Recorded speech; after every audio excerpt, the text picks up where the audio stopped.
Today, we have the opportunity to talk to Peter Mutabazi. His book, Now I Am Known, was just published last year and has been really well received. He's an international advocate for vulnerable children, and the book tells a part of his story growing up as a vulnerable child and turning around to be able to help vulnerable children and then becoming a foster parent. Now I'm known. Just finished reading it last week. I loved the book. It's such a powerful story. Thank you for sharing that. So how are you doing today? I am doing really well. The kids, I can't wait them to start school so I can have time to breathe. But otherwise, we're doing okay. Peter has a YouTube vlog with his oldest son. And in watching that, we discovered that you also have a pet named after a Disney character. Correct. Yes. Yes. So tell us a little bit about your dog. Yes, my dog. So actually, I have two, Simba and Rafiki. Simba and Rafiki. Okay.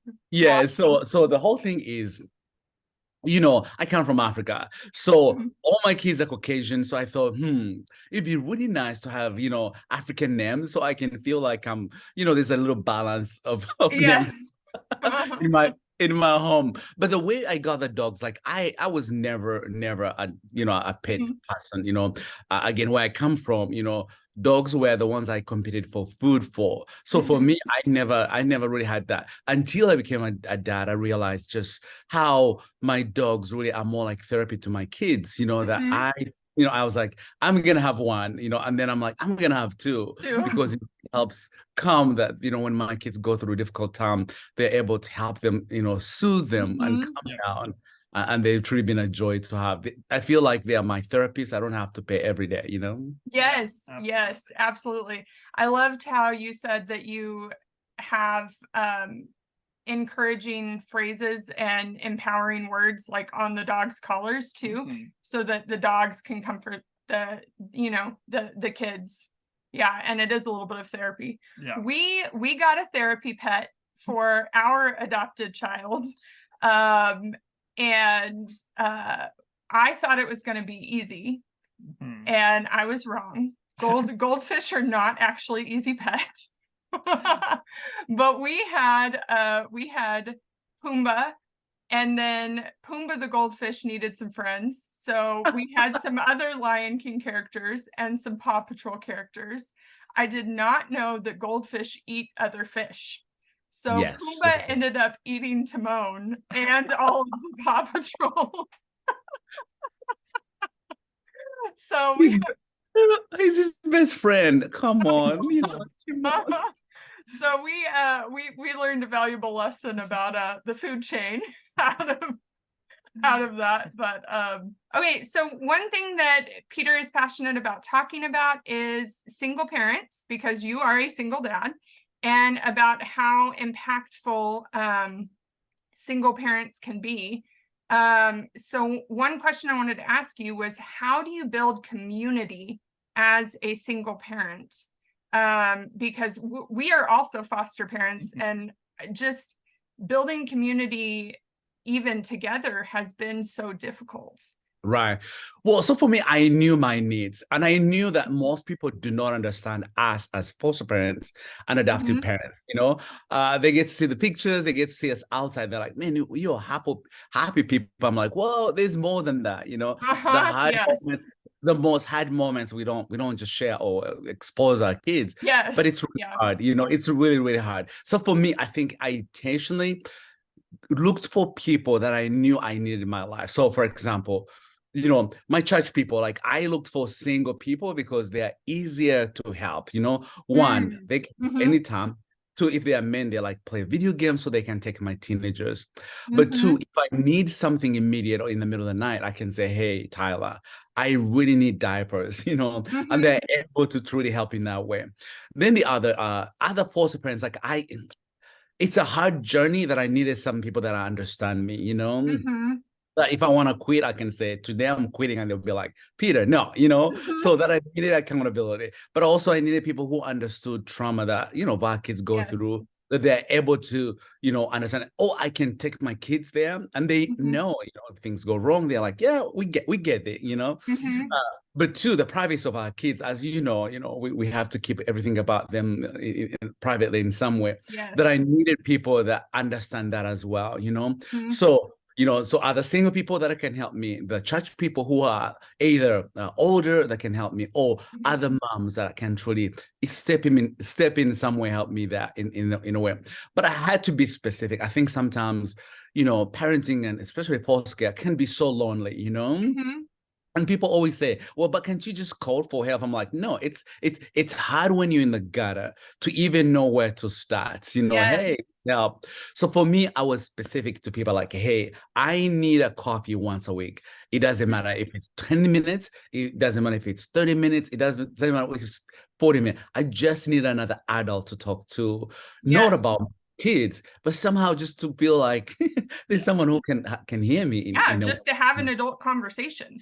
Absolutely. And then, my kids need, so I know I have teenagers. Anyone can take a teenager for a movie, So I spelled those things that people can do for me. All that I knew, hey, anyone can take a kid for video game. If you play video games, it doesn't matter what game, for them, they love someone to be around, but also mentors in some way. So I spelled out my needs, and then I looked for people. I say, hey, here's what I need you to do for me, here's what I will ask you to do. And that has helped me, and they realized like, oh, I had no idea that there's a part of me that I can really play for you as foster parents. I think everyone thinks you have to be a foster parent to be involved. I'm like, no, you can come alongside us and truly help us, and here's how you can do so. And so for me, that has helped me truly find community and people who can help me, but I'm the one who had to spell out what I needed and how they can help. Yeah, and that's super important, because you're not only building community for yourself, you're also helping build community for the kids, which is also really awesome. Right. And significant too, because consistency is important for it is important too. And also know my time. Like, so the things I had to learn. So sometimes it would be my time, like, Peter, I need time to go to run or go to the gym or do something that I like. But then there'll be a pile of laundry and dishes that are looking at me, Yes. So and I'll put those to cover those needs first without taking care of myself. So now I've learned to say, look, laundry will always be there. Always. Yeah. Dishes in the sink, they will always be there. But me filling my cup is really important for me to be there for my kids. So I had to really, in some way, think, for me, things that I can easily get into and how I can avoid that. So I can fill my cup.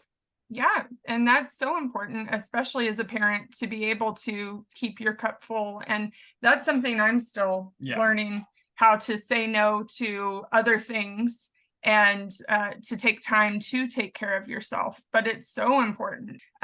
What's one thing that you do that any parent can do to help your kids break those negative patterns of negative self-talk? That's something I know you talked a lot about in your book, the having to address your own negative patterns of self-talk. How do you help your kids do that? So for us as parents, we have to validate those feelings and how they think it is true and it's there, and that's one thing. I think sometimes when we dismiss it or we don't attend to it, the kids feel they're not seen, heard, or known, So for us as parents, when we get to know, hey, my child really has these kind of negative ways on how he thinks about himself or herself, and they come often, and in what way do they come? So in some way, to really revisit their world and say, hey, when visitors come, they sometimes feel not confident in some way because they feel they don't have enough zeal, or when the thoughts come and say, hey, I know, hey, here we are visitors, but here's how I know you might feel. And I say, it's okay to feel that way, Here are ways you can actually think different, So validating what they feel and anticipating, knowing when, and in that way, learning how to meet them where they are. For me, that really helps me, when my kids haven't met their parents and they're angry about, hey, mom didn't show up and so mad, to know, hey, that's a true feeling for this child, and to make sure that I can be there, not say, hey, knock it out, she'll come next week. No, to really grieve with her or with him and be able to know, okay, they feel me, they hear what I'm feeling, and then from that place to say, hey, I know here's how you feel. What can I do to make it a little easier? So for me, an ice cream is better than say, you'll see mom next week, because I don't know. I Yeah. don't know if I'll come back next week, you know? So I validate them and then find a way on how I can calm them. And for me, that has helped me to validate what they feel, so they don't feel like they are doing something wrong by expressing their feelings, but by embracing what they're feeling and figuring out how we can, rather than stop it, but rather create an environment that will help them in some way, their little mind settle or get back to normal. I don't know if that Yes. makes sense. Yeah, yeah, absolutely. To validate what they feel is so important as a parent. And I wish it was something that was just taught, like, you know, that just everybody knew, that you have to validate little people's feelings too, because we need to show them that we're not scared of whatever they feel, and that they don't have to be scared of their feelings. Correct. Yeah. We can handle them, and therefore they can handle them, you know. Absolutely. Yeah. And Or yeah. Or sometimes they don't know what they feel, so they are giving us a yes. blanket of feelings, you know. But if I can help identify, hey, which way are you feeling? Like for us, we have 5 faces, you know, I love angry, that. mad, frustrated, happy, you know. Or so they point like, okay, in this moment, which of these are you feeling? Are you mad? Are you frustrated? You know, is someone not getting you? So then I know, you know, and that helps them to say, yes, you know, I feel like there's something, but I don't know how to explain it better. And in that way, I get to help them not spell it out, but somehow say, oh, I see, you know, here's how I can help you. Who made you angry, or what caused that to be? And that for me has really been helpful. And that's one thing I can tell every parent. Don't see what they're doing and in some way interpret that, oh, that's the behavior. No, but rather always to say, but where is it coming from? Where is it coming from? Question helps you be there for your child in a better way, because you're not looking at the behaviors, but rather you're looking for the root. Where is the, because if we can parent them from the root, I think we are better parents and help them overcome their trauma, because we're not faced by the things they get to show us is we get to really know where it's coming from, and we're able to help our kids. Yeah. And not to be offended or upset by their behavior, because, you know, one of my favorite things, I'm also a preschool teacher, and one of my favorite phrases that we say all the time is, they're not giving you a hard time, they're having a hard time. Yeah. What's something that you would say to encourage other single parents? Well, yes, absolutely. You know, as a single dad, I think I always felt like the society said, you get married and then you have a family, you know. And I think I would have missed out had I kind of stayed in that state, you know. Especially I think moms, we say we want to get married, you know, but before I get married, I want to, you know, have a partner to help me be a parent. And I realized that we miss out on really being parents because we are kind of stuck in the traditional way. It has to be this way in order for you to be a dad or a mom. And I would say, no, you know, that you truly can be a mom, you truly can be a dad as you wait to meet your partner, you know. My kids, you know, I've had 34 children. I've never had one say, I wish we had a mom, you know. They all never had a dad. And in some way, having me is a joy for them. But had I listened to what society tells me, I think I would have missed out on being a dad to these little ones, because I would have said, well, until I get married, I can do this, you know. But I think we single people have the same opportunity to be there for our kids, just like anyone else. But also for men, I think that's where maybe I would like to speak a little bit more. Yeah, you know, I think society has said, you know, it's mom's job, you know, and I realized like, no, it's every parent's job. It's mom and dad role to be there and be tender and care for our kids. You know? Yeah, it's not based on gender, but it's based on truly who we are and how we love our kids. And that's all I can say. Like, we men have a potential to truly change the lives of our kids. Mhm. You know, there's less men, especially in the foster care. For you who are there, there's less. You know, 80% are female. You know, and 20% are men. That we truly need to change that in a way. Mhm. But Right. we also need like society to adjust to Yeah. that too. Like Yeah. there need to be changing tables in the men's bathrooms. Yes. Absolutely. I mean, yesterday I went to change and there wasn't any, and I was like, Mhm. where do I go? You know, Yes. the other part is also like, so, you know, I've seen like people don't reach out to me or help because they have this thing like he's a man who will figure out, but that's Mhm. not true. Like that's Yeah. really not true. So I miss out on meals because for every mom who gets a baby, they get a meal for a month. I get Mhm. zero meals, you know? Yes. So in some way, how we can help the society change, like, hey, I Mhm. have a child and the needs are the same, either they are with mom or a dad. Mhm. That you help me be vulnerable and know the need when you reach out to say, hey, we know you have 6 kids. How can we provide you a meal? You know? Mhm. And I think that would be super helpful to the outside world to really come alongside us as men and help. Mhm. I'm not invited in most things because I am, Yeah. it's usually after they're like, wait a minute, we forgot Peter, Mhm. And I Uh, think that's something people don't understand about fostering either. That bringing home a new child, regardless of what their age is just like bringing a baby home from the hospital. Like we need that same level of support. And then when a child goes home or goes to a new living situation, it is like losing a child. And again, Correct. we need that same level of support and care that you would give somebody who just lost a baby or lost a child. Correct. And I think that's something that people don't necessarily understand about fostering. Yeah. So I Also, think yeah. that's important to talk about. Right, absolutely. And then for me, it's even worse because I'm a black dad with white kids. So for me, I get more Yes. than negative. I get more than negative. Like, well, are you? Can you be? Uh, Mhm. in a way, they question me like, you're black and male, but can you be really a dad? Do you know what to do? Yes. Yeah. that kind of Especially thing. with a young white daughter. Like Yeah, I'm sure that you've gotten, yes, an unfair, not only people staring, but then people saying to you, like, are you the dad? Are you capable of raising this child? correct. Yes. I went, I've been called 9 times by the police. Someone calls the police because Mhm. I went to the changing room. So I said, hey, I want to change the baby, but there's where can I go? And that person called the police Yes. because they're like, wait, what? Yes. Yeah. You want Yeah. to change a child and that child doesn't look like you? Are you, Mhm. I was like, wow. Yes. Yeah. And that's another good thing to just talk about foster care too. It is never appropriate to ask a family if the kids don't look the same as the parents, it's never appropriate to ask somebody, are these children yours?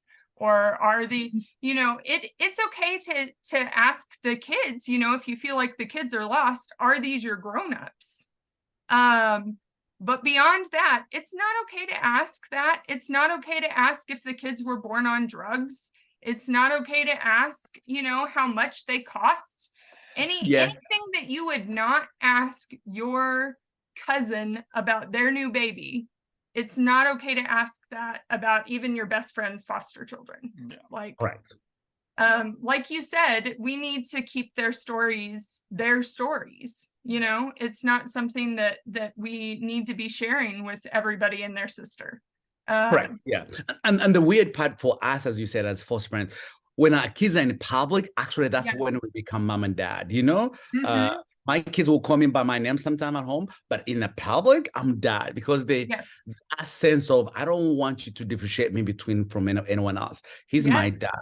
And Yeah. sometimes I feel like I wish people address me like that way, like, hey, tell your dad, or do like when they go to defining these boundaries, you're like, Mhm. oh, please, no, Yes. Yes. Yeah. You don't need to specify the foster kid, the foster parent. Yes. It's just, because one of the things about fostering, one of the whole points is that we get attached and that they have that attachment and that, kids deserve to have a parent. Kids deserve to have a dad. And so that, yeah, absolutely. Absolutely. Yeah. So with one of those, one of the quotes from your book that really touched me as a foster parent was like, as a foster parent, I was trained on, how I'm not getting the quote exactly right here. I didn't write it down, but as a foster parent, I was trained on how to raise kids, but I was never trained how to like lose them when they Right. returned. Mhm. So one question I had, so obviously with fostering 34 kids, you've adopted one and you have six right now. So you've a lot of them have come and a lot of them have gone. Has that process gotten easier? Have you found ways to cope with that a bit more? Because honestly, that's something we have to process a lot. We've had four kids in our house who've gone back to live with other people, and some of those were smaller amounts of time, but all of them were hard. So I was wondering if Mhm. there was something you had that like helped you with that. So for me, I am mean for bio parents, either kinship. Like I love kids when they go back home, Mhm. and I do everything I can to make sure that I help the bio parents to truly, walk. The one thing I think, as I love your question, is as I become more of a foster parent, I've realized how I have to learn to foster the entire family. So not just Mhm. me, but my entire family, meaning I get to involve more mom and dad than what I'm required to do, Yeah. because I want them to stay in touch. I want them to know how I'm parenting. But as a single dad too, like I feel I'm co-parenting with my bio Mhm. parents, in a way that has helped me. So from the get-go, when I put my intentions, my focus on, hey, let's work together as a team, that really helps me when they go back home, because they didn't go back home a week later. In Mhm. some way, they've been transitioning to go back home for a while. Mhm. Yeah. Two, maintaining that good relationship. Like I never feel I've lost. I feel like I'm an uncle. I keep becoming an uncle to more and more Mhm. and more and more kids as Mhm. they go home.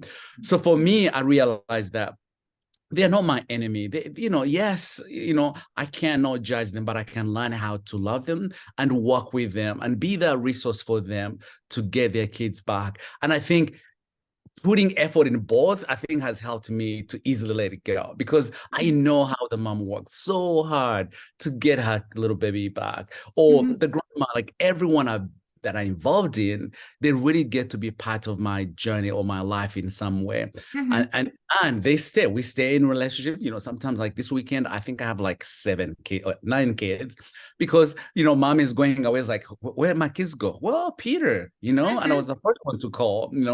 And so Mhm. for me, those have helped me to really not let it go, but to learn that I'm not losing, but I'm just an anchor on the other side that is Mhm. staying Mhm. in their lives. And that has helped me. It doesn't always start that way, but Yes. along the way, I really pursue the parents to say, hey, I believe in you. You're an awesome mom. And how can let's work together so you can have your kids back in a way. And that truly has helped me. And two, the other part is I live uncomfortable and I'm good at what I do, but not necessarily that I have to project that to where my child is going. That I Mhm. try to Mhm. meet my children and their families where they are at, not where I am at, but where they are at. And that has helped me, in some way to successfully say, here we go. Now I'm going to be the uncle on the other side. I get to spoil them when you're tired of them. Mhm. Yeah. Yeah. Yeah. Absolutely.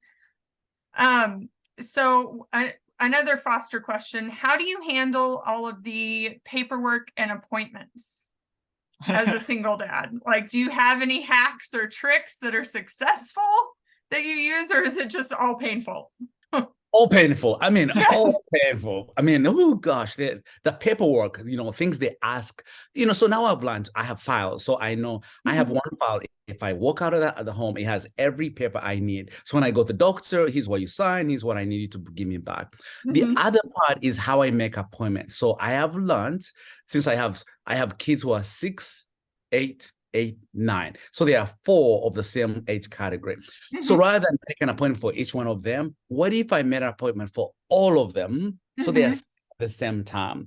Mm. Yes, it's a headache, but it helps me to not have a back and forth appointments, but rather Yeah. I have them all, Mhm. uh, where they go. Even therapists, rather than go to different therapists, unless it's needed. Like I say, hey, what if I can have them all go through the same therapist? At least they might have different therapists, but the same office.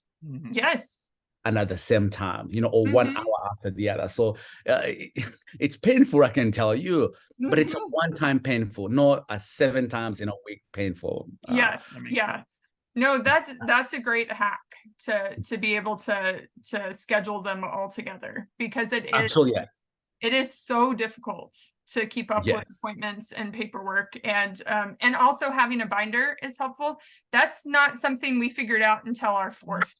That you need to have a binder and you need to carry it with you all the time. All the time. And even have 2 copies, one in the car and one in the house. So when you miss the other one is there. More for duplicates that you need. For me, it's more when the doctor says, I prefer they give me all the documents and pass them on to DSS rather than me fitting in that work, fitting in that stuff. That helps me to lessen on the documentation I have to do. Yeah, no, that's great too. Okay, speaking of parenting hacks, I saw on your vlog that you use tape to like help identify everybody's things. Because you have so many in the same age category. And they share, and they fight for the same bottle, but if it has someone's name, it really helps. So here's for me, the one thing that really taught me how. I have kids who are hoarders, or they were worried of what wasn't theirs, or what gonna miss, or what someone is gonna take. So labeling things, it helps them to know, hey, this is mine, no one is taking it. They have their new. It's crazy. 3 of the boys wear the same clothes, but at the same time, we try to really make the difference so that everyone knows what theirs is. And for me, it lessens on the worries, but also on the trauma that they've gone through. When they're worried about food, that, hey, food is going to run out. How do I make sure that they know, hey, there's box B for number 2, there's box 2 for, everyone has a little box that they always feel, I can go get that because that is mine. Not that I'm trying to create boundaries, but more of, hey, my brain is telling me I'm going to lose something, but how do I train their brain to say, hey, no, you're not losing it. It's right there and it's yours, So name and color tagging really helped me, and 2, I use drawers to make sure that, hey, here are your shorts and your little socks. All these are for this boy here, so they feel like they own part of what is in the room. It's not just a throwaway for everyone.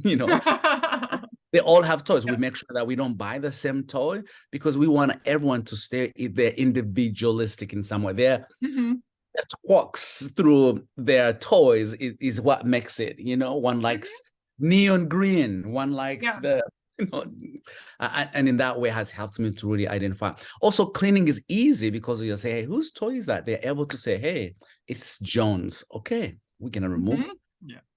Can you remove your toy? That makes sense. Without having to say, well, it's not mine. Well, it has your name on it. Yes, yeah.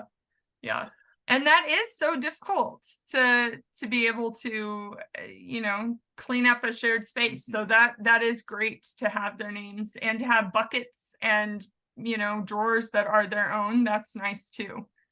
How we talked a little bit about how people can better support foster parents. What are some other things that people can do to support single parents that we might not have talked about yet? Right. I think for this one, I want to go towards all foster parents, or because we have so many moms who are married, but literally in some way they spend more time than the kids than the husband does. So in some way they're partially single, but they're married in some way. Here's for me what I want to encourage people. Don't make it complicated of what you would like to do for someone, but think of what you do. If you mow yard every week, what if you could put 1 week where you get to mow the yard for the foster mom, What if you're good at baking? You bake for your family. But what if you put a little extra? You bake cookies for a single mom who needs that. Does it make sense? So we're trying to help people. Don't go outside what you don't do normally to help me, because that might take you a year to do. But if you include me in the day-to-day things you do, then it's easier for you to do so, you know? Yeah. Or like I said, I need coffee. Can you be the one who gets to say, hey, once a month, I'm going to call Peter and take him for coffee, for 30 minutes. So use what you already have you do every day to help our foster parents than imagining or creating things that are complicated. Does it make sense? Yeah. Don't overcomplicate it. Exactly. Don't wait for me to send you a list of things that I need. No, you are at the store. Just say, Peter, I am at Hollis Theater. Do you need milk or do you need eggs? That's easy. Yes. That's simple, Yeah. But if you wait for me to send you a list, that will never come.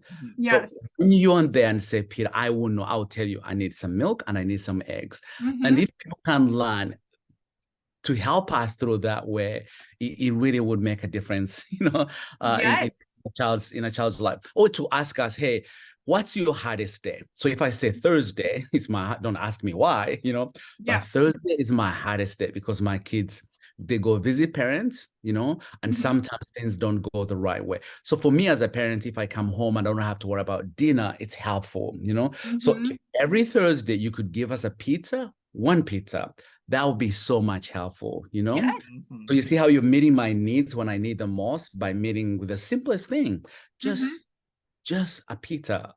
Yes. Help me to not worry as a parent about the stress of what my kids are going through, and then the stress of looking for dinner, So simple ways that are not so complicated, but simple ways that everyone does every day. Yeah, absolutely. That's fantastic. Yeah, absolutely. So in your book, you have this family that came around you when you were a kid, James and his family. One thing I was wondering is, are you still in contact with James or anyone in that family still?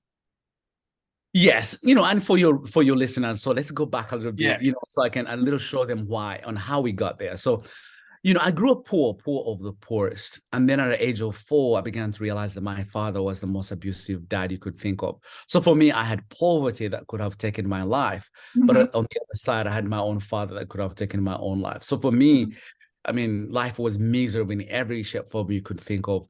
At the age of 10, I ran away and became a street kid. So for 5 years, I was just a street kid who was treated more like a stray animal in a way. Garbage. Name every abuse you could think of. I had to face it as a street kid, but it was different because the abusers were not they were not. I wasn't related to them. So in some way, I felt they had the right to do whatever they wanted to do until I met James, who saw the best in me that I had, no one had ever seen in me. Like and this is a lesson to most people who are foster parents, especially, and adoptive parents. You cannot see the future for someone until you meet the basic needs of what they're struggling every day, To me, my life I stole for food, that's all. But when he befriended me, he fed me for 1.5 years, So 1, he helped me not worry, but 2, he really dealt with my greatest need, food and trust. Because he fed me for 1.5 years, there was trust that I can trust whatever he said, So then he came and said, hey, would you ever want to go to school? And I went to school, not because I wanted to be a teacher or anything, but because of the trust he had in me, but also he treated me like a human being.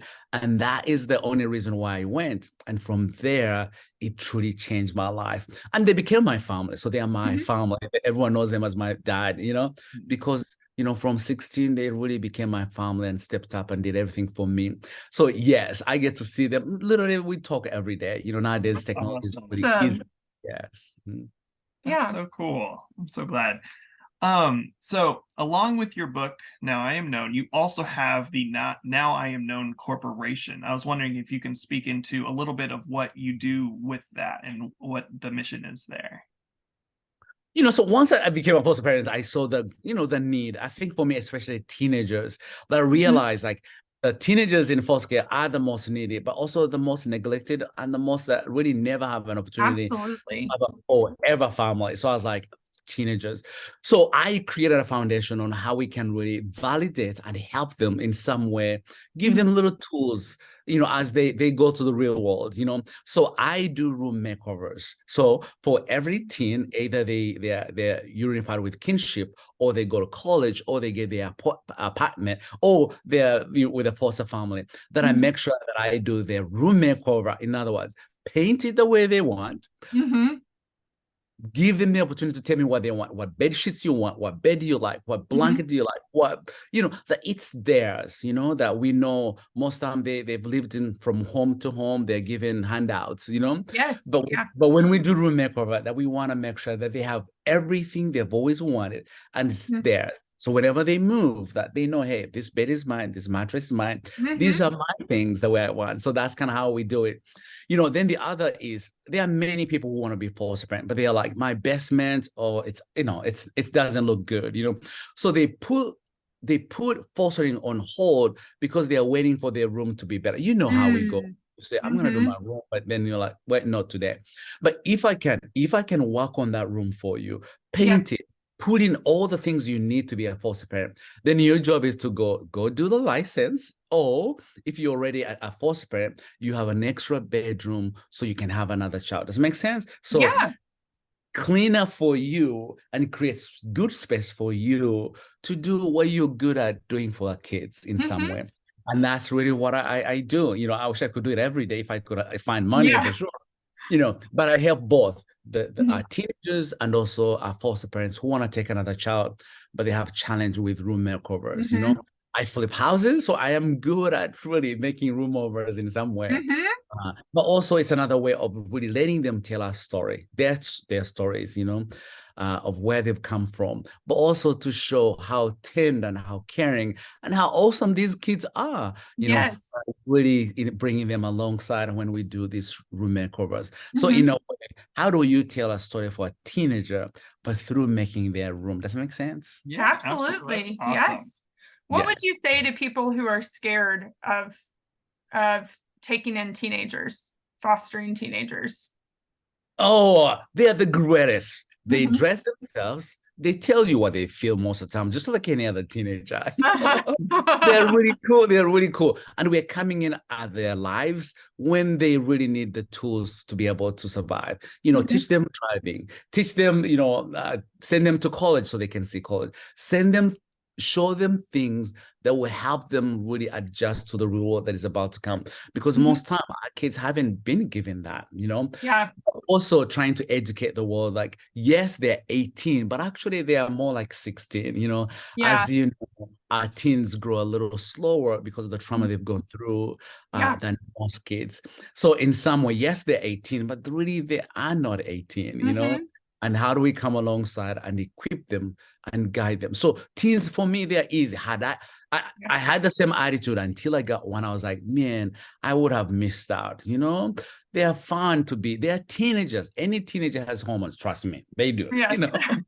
But they are really awesome kids. And for me, I foster teens not as a father, but as a mentor. So those are two different things. When you think of a father and a mentor, it really helps. When you're more of a mentor, helps you on how you can equip them and in some way guide them as they go to the real world.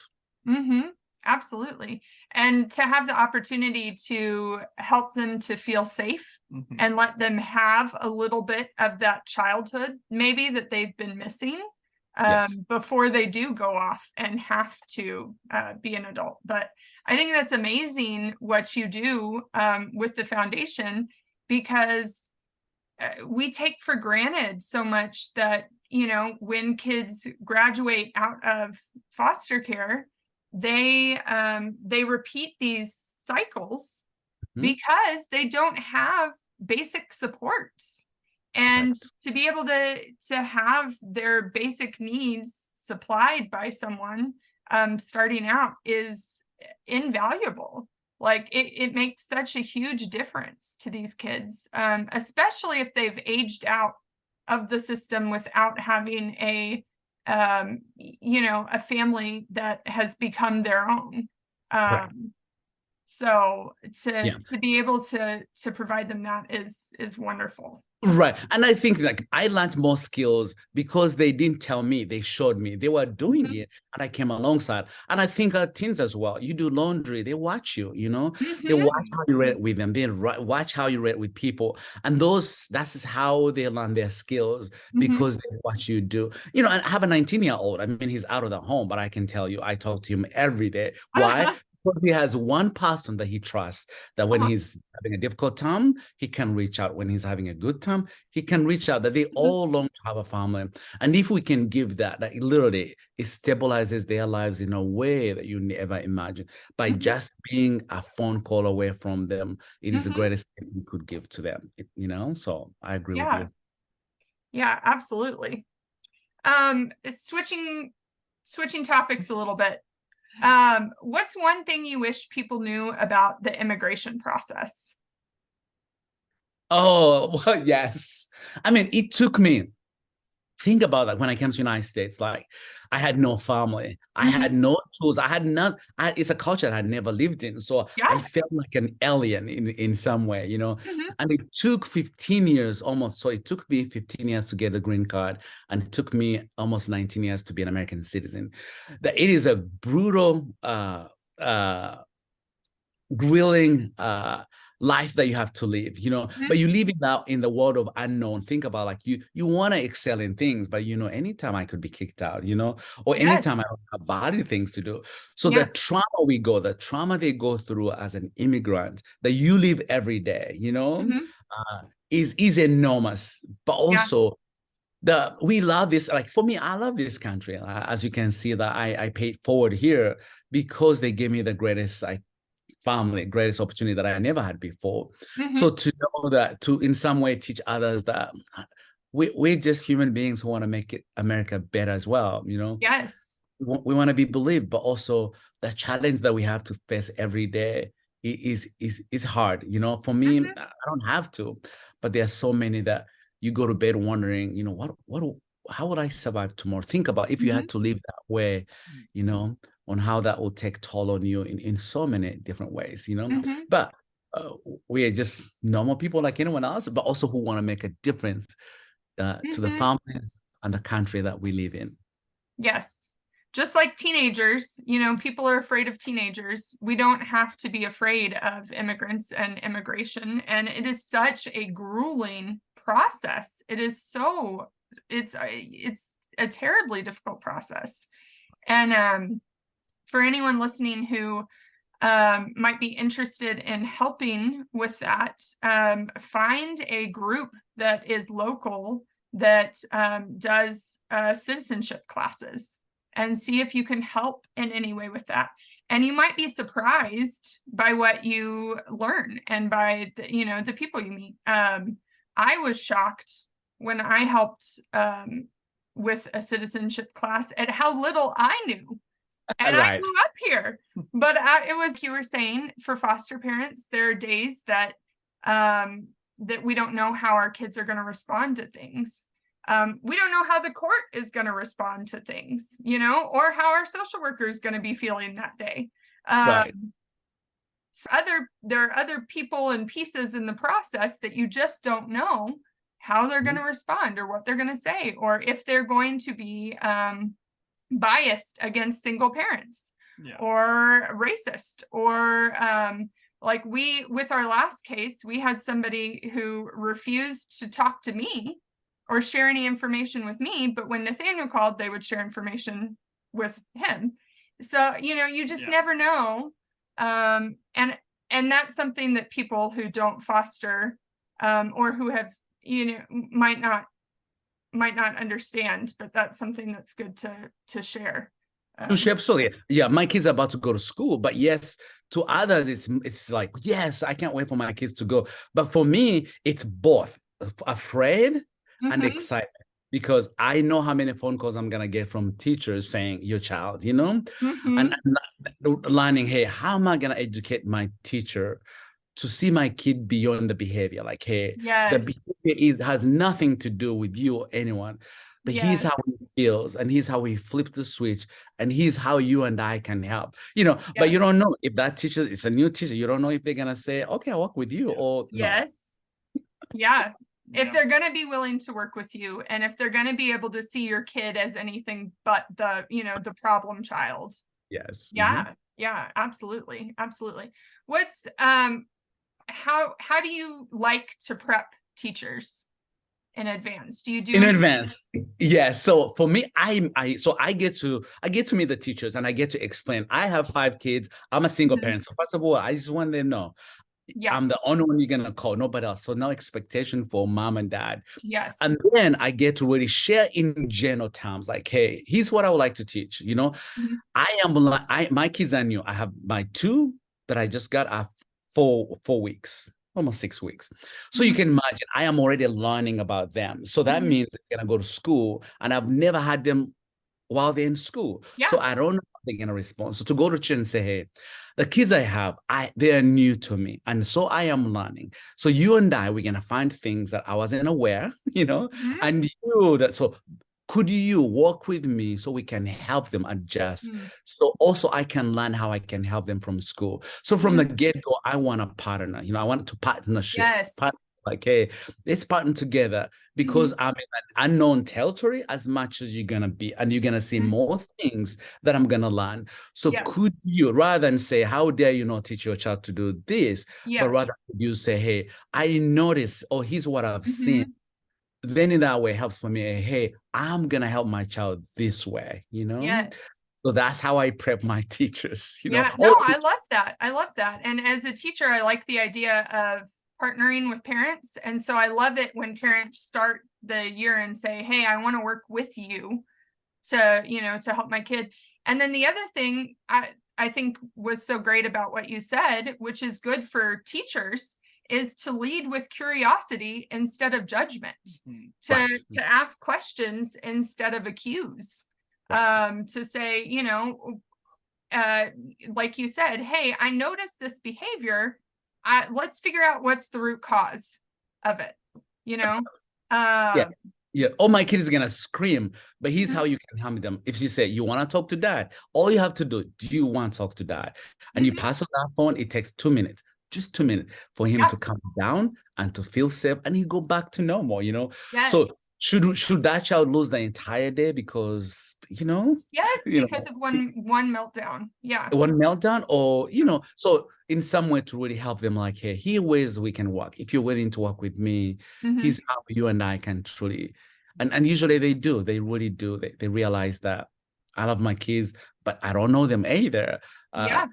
But they're willing to work alongside. And we parents too, to have grace towards teacher. I think sometimes we have an attitude of, that's your job, to somehow kind of step back and say, if I had to deal with 20 kids, that would be tough. This teacher has 20 kids in class. So the way we approach it, if we could also have them in mind, I think they love it when we value them as teachers as well.